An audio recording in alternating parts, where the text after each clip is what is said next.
योगी होकर और दूसरे की निंदा करोगे? मद मांस अरु भांग जो भके, और अभी भी तुमसे मांस नहीं छूटा, मदिरा नहीं छूटी, और अभी भी तुम भांग और गांजा जैसे मादक पदार्थों में डूबते हो। एक बात ख्याल रखना, जो जागे हैं वो तुम्हारे शराब या मांस मदिरा के विपरीत किन्हीं और कारणों से हैं। तुम भी इनके विपरीत होते हो, लेकिन तुम्हारे कारण भिन्न। तुम कहते हो मदिरा मत पीना क्योंकि व्यर्थ पैसे की हानि होती, स्वास्थ्य खराब होता है, पत्नी बच्चे भूखे मरेंगे, इसलिए मत पीना। ये कोई कारण ज्यादा देर तक साथ देने वाले नहीं। समझो कि तुम्हारे पास काफी सुविधा है और तुम्हारे मांस मदिरा पीने से, खाने से बच्चे पत्नी भूखे नहीं मर जाएंगे, तो फिर क्या अड़चन है? तो ये शिक्षा गरीबों के लिए होगी, अमीरों के लिए नहीं। उनके लिए कोई अड़चन नहीं होनी चाहिए। तो ये तो बड़ी सशर्त शिक्षा हो गई। ये शिक्षा कहती है कि शरीर खराब हो जाएगा, लेकिन शरीर तो खराब हो ही जाता है, दिन दो दिन पहले के दिन दो दिन बाद। इसका क्या मूल्य है? 70 साल में मरे कि 80 साल में मरे? अच्छा तो यही कि 70 साल में मर गए, 10 साल के लिए दूसरे को जगह खाली करके, दुनिया में जगह वैसे ही कम, भीड़ बढ़ती जाती, हाथ हिलाने की जगह नहीं रह गई। तुम जितनी जल्दी विदा हो जाओ उतना अच्छा। तो 10 साल ज्यादा जी गए, इससे कुछ दुनिया का हित नहीं है, न मनुष्य जाति का कोई कल्याण। फिर 10 साल पहले मरे कि 10 साल बाद मरे, फर्क क्या पड़ता है? 10 साल और रह जाते, कुछ लोगों को और चूसते, कुछ और धन इकट्ठा करते, तिजोरी में कुछ और भरते, लोग तुमसे और परेशान होते, और क्या होता? और तुम्हारी जिंदगी थी ही क्या? कोई तुक तो था नहीं, कोई संगति थी नहीं, कोई संगीत था नहीं। लंबा जी के भी क्या करोगे? ये तर्क कोई काम नहीं आने वाले, और फिर ये तर्क सही भी नहीं, क्योंकि शराब पीने वाले भी लंबे जीते देखे जाते। शराबी जल्दी नहीं मरते। अगर जल्दी मरना और देर से मरना यही प्रमाणिक हो तो बड़ी अड़चन हो जाएगी। शंकराचार्य 33 साल में मर गए। इसका क्या यह अर्थ होगा कि धर्म से सावधान? विवेकानंद 34 साल में मर गए। इसका क्या अर्थ होगा? इसका अर्थ यह होगा कि भाई बचना, धर्म इत्यादि में मत लगना। देखी विवेकानंद की क्या गति हुई, देखा शंकराचार्य बेचारे अभी होते होते जवान विदा हो गए। इस तरह कुछ उम्र नहीं बांटी जाती। मुरारजी देसाई को अभी किसी ने पूछा बीबीसी के इंटरव्यू में कि आप चर्चिल के संबंध में क्या कहते हैं, क्योंकि वो तो खूब पीता था, सिगरेट भी, शराब भी, मांस भी। ब्रह्म मुहूर्त में कभी उठता ही नहीं था, 9 और 10 बजे के पहले नहीं उठता था, लेकिन जिया तो खूब। तो मुरारजी देसाई ने कहा कि वह अपवाद है, और मुरारजी देसाई सोचते हैं कि वो जो लंबा जी रहे हैं वो जीवन जल पीने की वजह से, और चर्चिल अपवाद है। मैंने सुना मुल्ला नसुद्दीन 80 वर्ष का हो गया था, लेकिन अभी भी तैराकी में प्रथम आता था। तो पत्रकार उसके घर गए, जन्मदिन उसका मनाया जा रहा था 80वां। उन्होंने पूछा कि 80 वर्ष के तुम हो गए हो, तुम्हारा राज क्या है? तुम कैसे अब तक प्रथम तैराक, जवान भी तुमसे हार जाते? तो उसने कहा चूंकि मैंने कभी शराब नहीं पी, मांस नहीं खाया, स्त्रियों के पीछे नहीं भागा भटका, मैं किसी व्यसन में रहा ही नहीं। इस कारण चमत्कृत हुए लोग जो पूछने आए थे, लेकिन तभी मुल्ला ने कहा, लेकिन इससे बहुत विचार में मत पड़ो, मैं कुछ भी नहीं हूं। मेरे पिता 100 साल के हो गए, मगर घुड़सवारी में उनका कोई मुकाबला नहीं। मैं भी घुड़सवारी में उनका मुकाबला नहीं कर पाता, जवान से जवान नहीं कर पाता। और वे शराब भी पीते, क्षमा करना। मुल्ला ने कहा, वो शराब भी पीते, मांस भी खाते। तो पत्रकारों ने कहा, हम तुम्हारे पिताजी को मिलना चाहते। ये तो बड़ी हैरानी की बात है कि शराब भी पीते, मांस भी खाते, 100 साल के हो गए, घुड़सवारी में कोई मुकाबला नहीं कर सकता। तुम्हारा परिवार तो बड़ा अद्भुत मालूम होता है। पिताजी कहां हैं? उनके हम दर्शन करना चाहते। मुल्ला नसरुद्दीन ने कहा, यह नहीं हो सकेगा, क्योंकि पिताजी गए हैं मेरे दादा की बारात में। दादा की बारात? तो मुल्ला ने कहा, हां, मजबूरी थी। तुम्हारे दादाजी विवाह कर रहे हैं? उन लोगों ने पूछा। मुल्ला ने कहा, कर नहीं रहे, करना पड़ रहा है। स्त्री गर्भवती हो गई। दादाजी की उम्र कितनी है? 120 साल। क्या हिसाब लगाओगे? कैसे हिसाब लगाओगे? शराब पीने वाले खूब जीते। तुम इस तरह के तर्क देके किसी की शराब पीने से उसे नहीं बचा सकते। ये तर्क थोथे। इन तर्कों में कोई बल नहीं, इसलिए तर्क चलते रहते हैं और लोग शराब पीते रहते हैं, सिगरेट पीते रहते हैं, मांस खाते रहते हैं, सब चलता रहता है। ये तर्क भी चलते रहते हैं और बाकी सब भी चलता रहता है।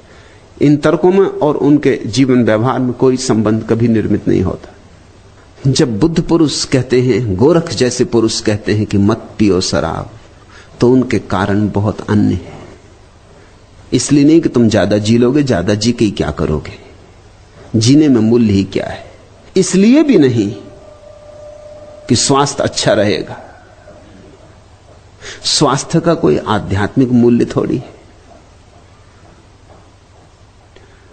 रुग्ण व्यक्ति भी परमात्मा को पा सकता है, और स्वस्थ व्यक्ति हो सकता है इसलिए परमात्मा को ना पा सके कि स्वास्थ्य के कारण संसार में उलझा रहता, कि अभी तो मैं स्वस्थ हूं, कर लेंगे राम का स्मरण अंत में, अभी तो भोग लें, 4 दिन की जिंदगी है, अभी तो मजा कर लें। नहीं, ये थोथे सिद्धांत किसी सहारे के नहीं है। फिर गोरख जैसे व्यक्ति क्यों कहते? उनके कहने का कारण बड़ा अनूठा, तुम चकित हो गए जानकर। मैं भी चाहता हूं तुम शराब से मुक्त हो जाओ, लेकिन मेरा कारण वही नहीं है जो मोरारजी देसाई का है। मैं भी चाहता हूं कि तुम शराब से मुक्त हो जाओ, क्योंकि एक और बड़ी शराब है। अगर तुम इसी में उलझे रहे तो उस बड़ी शराब को तुम कभी ना पी पाओगे। मैं तुम्हें असली मधुशाला में ले चलना चाहता हूं, इसलिए झूठी मधुशाला से छुड़ाना चाहता हूं। परमात्मा शराब है, और ऐसी शराब कि जिसने पी सदा के लिए पी ली, और ऐसी बेहोशी कि आई तो आई, और ऐसी बेखुदी कि फिर कभी टूटती नहीं। ये तो तुम जो बाजार से खरीद के पी लेते हो, ये तो सांझ पी लोगे, सुबह टूट जाएगी, फिर वही के वही, फिर वही बेचैनी, फिर वही तनाव, फिर वही चिंताएं। थोड़ी देर को भुला सकते हो शराब में डुबा के, मगर मिटा ना सकोगे। एक ऐसी भी शराब है जहां चिंताएं मिट जाती। मैं तुम्हें वही शराब देना चाहता हूं। ध्यान शराब है, प्रार्थना शराब है, और जब कोई मंदिर जीवित होता है तो मधुशाला ही उसका ढंग होता है। मैं भी तुम्हें चाहता हूं कि शराब ना पियो, लेकिन मेरा कारण बड़ा उल्टा है। इसलिए चाहता हूं कि छोटी छोटी शराब में उलझे रहे तो बड़ी शराब कब पियोगे, असली शराब कब पियोगे। ये सड़क के किनारे गंदे डबरे पानी के जो भरे हैं, इन्हीं से जल पीते रहे तो मानसरोवर की यात्रा करनी है या नहीं करनी। उस स्वच्छ, इस फटिक जैसे स्वच्छ जल को कंठ के भीतर उतारना है या नहीं उतारना। मैं तुम्हें शराब छोड़ने को इसलिए नहीं कहता कि मैं कोई नीतिवादी हूं, कि शराब पीने से कोई बहुत बड़ा पाप हुआ जा रहा है। क्या खाक पाप होगा? शराब तो शुद्ध शाकाहार है, अंगूर का निचड़ा हुआ रस है, क्या पाप होने वाला है? अंगूर खाने से नहीं होता, शराब पीने से कैसे हो जाएगा? शराब पीने से तुम नरक में नहीं पड़ जाओगे, लेकिन हां, शराब पीने से तुम्हें स्वर्ग की शराब नहीं मिल पाएगी, उससे तुम वंचित रह जाओगे। मैं चाहता हूं कि तुम्हारे हाथ से कंकड़ पत्थर छूट जाएं, क्योंकि हीरों की खदान मौजूद है। तुम क्यों कंकड़ पत्थर से अपनी झोली भरते हो? मुरारजी देसाई और मेरे वक्तव्य में जमीन आसमान का भेद। उनकी दुश्मनी है तुम्हारे कंकड़ पत्थरों से। वो कहते हैं छोड़ो कंकड़ पत्थर, कंकड़ पत्थर बुरे। मैं कहता हूं कंकड़ पत्थर से मेरी कोई दुश्मनी नहीं, मगर हीरे जवारात है। तुम्हारी झोली कंकड़ पत्थर से भरी रही तो हीरे जवारात ऐसे ही पड़े रह जाएंगे, जिनको पा लेने का तुम्हें हक था, जो तुम्हें पाने ही चाहिए थे, जिनको बिना पाए तुम्हारी नियति कभी पूर्ण नहीं होगी। भेद ख्याल कर लेना, भेद बहुत बुनियादी। मैं भी तुमसे कहता हूं मांस छोड़ो, लेकिन इसलिए नहीं कि मांस खाओगे तो नरक जाओगे, इसलिए नहीं कि मांस खाओगे तो हिंसा हो जाएगी। इन सब छोटी बातों से मुझे कोई प्रयोजन नहीं है, क्योंकि अगर मांस खाने वाले सारे लोग नरक जाते तो जीसस नरक में होंगे, रामकृष्ण परमहंस भी नरक में होंगे, क्योंकि बंगाली का बिना मछली के चले, मछली भात के बिना चल ही नहीं सकता। रामकृष्ण परमहंस मछली तो खाते ही रहे, नरक में होंगे। ये छोटी छोटी बातें, इनका कोई मूल्य नहीं है, मगर इतना जरूर इनसे सिद्ध होता है कि रामकृष्ण परमहंस की संवेदना जितनी गहन हो सकती थी उतनी ना हो पाई होगी। थोड़ा सा पर्दा रह गया। हृदय जितना प्रेमपूर्ण होना चाहिए था ना हो पाया होगा। थोड़ी कालिख रह गई। नरक में पड़ गए ऐसा नहीं, मगर एक और सौंदर्य का अनुभव हो सकता था जिससे वंचित रह गए। जीसस नरक जाएंगे ऐसा नहीं, लेकिन जीवन के समझने में थोड़ी सी चूक रह गई, एक कांटा रह गया। वह कांटा भी निकल सकता था, निकल ही जाना चाहिए था। और मुझे लगता है कि जीसस अगर थोड़े ज्यादा दिन जिंदा रह गए होते, जवान मर गए, मार डाले गए, तो शायद कांटा निकल जाता। अभी उम्र कम थी और सारे लोग मांसाहारी थे जिनके बीच वो पैदा हुए थे। थोड़ी उम्र पकती, थोड़ा बोध गहन होता, थोड़े परमात्मा का साक्षात्कार और सघन होता, तो निश्चित ही मांसाहार छूट जाता। क्योंकि अंतिम अवस्था में जिसे सब तरफ परमात्मा दिखाई पड़ने लगा, वह अपने भोजन के लिए किसी के जीवन की हत्या करेगा, यह सोचना असंभव है। तो मैं इसलिए नहीं कहता कि मांसाहार पाप है कि इस पाप के परिणाम में तुम्हें नरक भुगतना होगा, बल्कि इसलिए कहता हूं कि मांसाहार तुम्हारी संवेदनशीलता को कम करता है, तुम्हारी संवेदनशीलता की सूक्ष्मता छिन जाती। तुम्हारे भीतर से जितना शुद्ध संगीत पैदा हो सकता है नहीं हो सकेगा। तुमने अपनी वीणा में बड़े मोटे और खुरदरे तार लगा लिए, संगीत तो होगा, गीत भी पैदा होगा, लेकिन मोटे और खुरदरे और सस्ते तार लगा लिए, जबकि महीन अभिजात सूक्ष्म तार उपलब्ध थे। तुमने अपनी वीणा के साथ दुर्व्यवहार कर लिया है।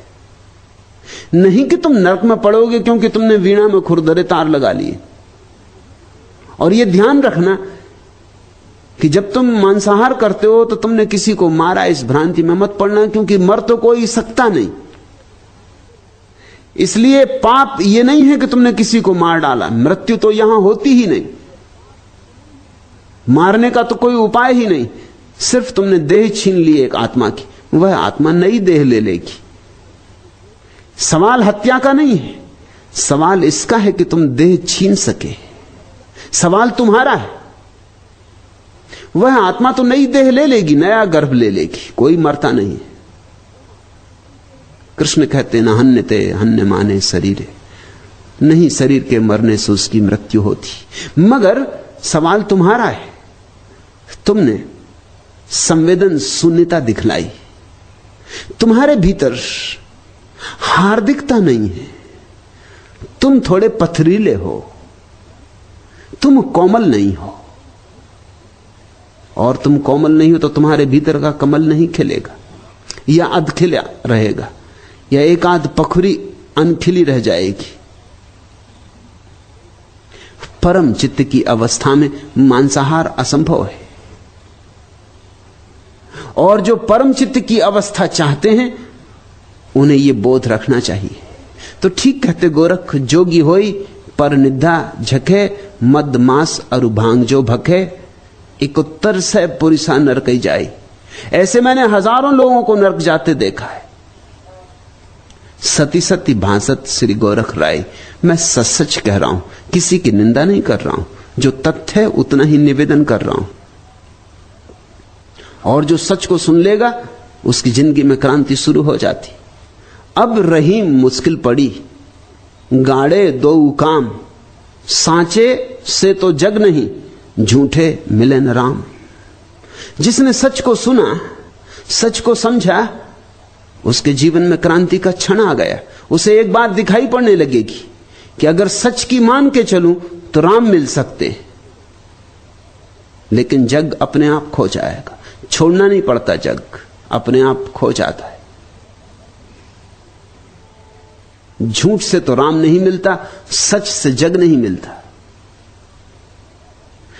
जिसको यह बात दिखाई पड़ गई उसे स्पष्ट चुनाव करना ही होता है। उसी चुनाव को मैं संन्यास कहता हूं। वह निर्णायक घटना है।